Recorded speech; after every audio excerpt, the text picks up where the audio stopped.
Hello everyone, welcome back to Fox Farm. This is Bill, and I'd like to welcome you to Affordable Farming Talk again here in this episode. And today's story is going to be about building the pergola and how that came into being. Several years ago, we were even more heavily into farming than we are right now, with many vegetables and plants throughout this whole area here. So we decided to build a greenhouse. We had some products that were given to us from family, some wonderful 6x6 posts and some 3x8 timbers, and so we decided to go ahead and build a greenhouse, and we did that, and we put that right here in this area where the sheep graze now. So it was 10 by 12 with those nice 6x6s in a shed form, and it was braced well and had a see-through roof with the panels you can get from different places that are clear. So we had that all set up right here in this zone, and we wrapped it with plastic, and we went to town growing as much as we could. We put in, I think, if I remember right, 700 corn seedlings that went into our garden that year, and they were nice and over a foot to even taller when we put them in the ground. It was a wonderful year of corn for us there. We grew peppers in it and tomatoes, and got a great start on all of our gardenings. As you can see, that's not here right now. So in October of that year, a great windstorm, like a nor'easter, came through here in Monmouth, and I was across the street working, and April called me and said, "Bill, the greenhouse, it blew over." And so it was an awful sad event. So what happened was the wind was 40 or 50 miles an hour, blew right through here from out of the southeast. You can hear the wind a bit now, but it turned it over and over again, ended up in the orchard. I'll show you where it landed. So all the way from here, it went over 2 or 3 times and landed in right where these Raccoon apple trees are now, upside down. And so I had a different apple tree here, and it killed that. There were 2 other different ones here, so that ruined them. So here it was, upside down with the roof on the ground here, and broken.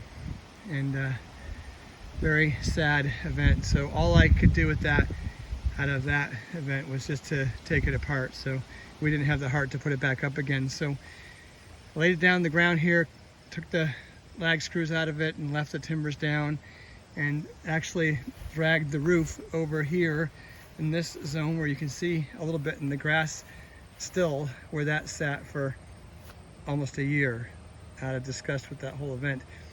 And then out of that sprang a new thought to us. What about a pergola? We had thought about building a pergola for a long time, and we had a place set up for it, but we didn't have it worked on yet.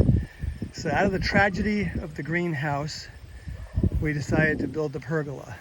And so you may have seen this in some photos or things besides that, but here we're up to that now, and you can see what developed out of that disaster.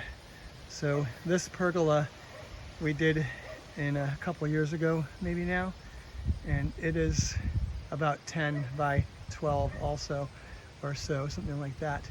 And so I set the posts in the ground. I treated the bottom 2 feet and set them in the ground with rock around them.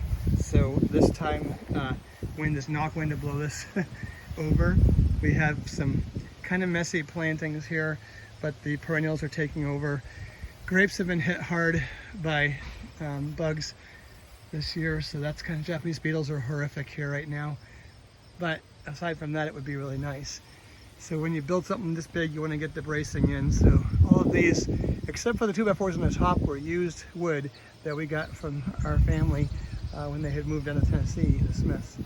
So I put this up unbelievably by myself somehow. I used an 8-foot ladder to set these big boards up on, and we're able to screw it in on one end and then move to the other side and do it. Got it relatively level, was able to get this up. Sometimes you have to work alone and think ways to do it. And so around this now we're working on perennials. We have the flowering white weeping cherry here. I think it's called fountainhead or something like that. It's gorgeous.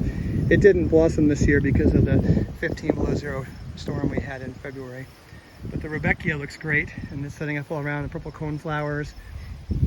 And we have this beautiful yellowish peach colored rose that we got from Fedco a couple years ago. It was incredible in June. I don't know if it's going to rebloom, but it's been really nice here.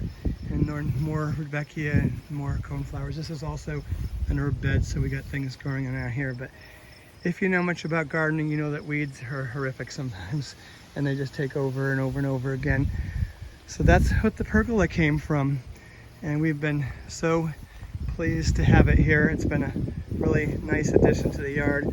One more story, this rose here that we got, that completely died to the ground because of the 15 below zero storm we had, or 20 below zero storm. Now it's coming back out of the roots. I'm pretty tickled about that. So that's the good news. Out of tragedy, growth happens, regrowth happens. Same story with the rose is the story of the pergola. And I hope you enjoy this. You can learn from your disasters that cool things can come from them. And that's the story of the building of the pergola. Another episode of Affordable Building when you come back from disaster.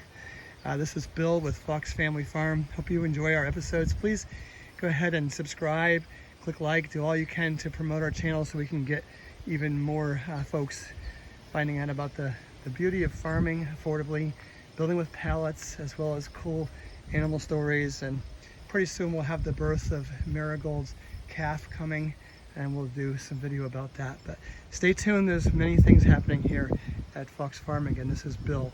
Take care.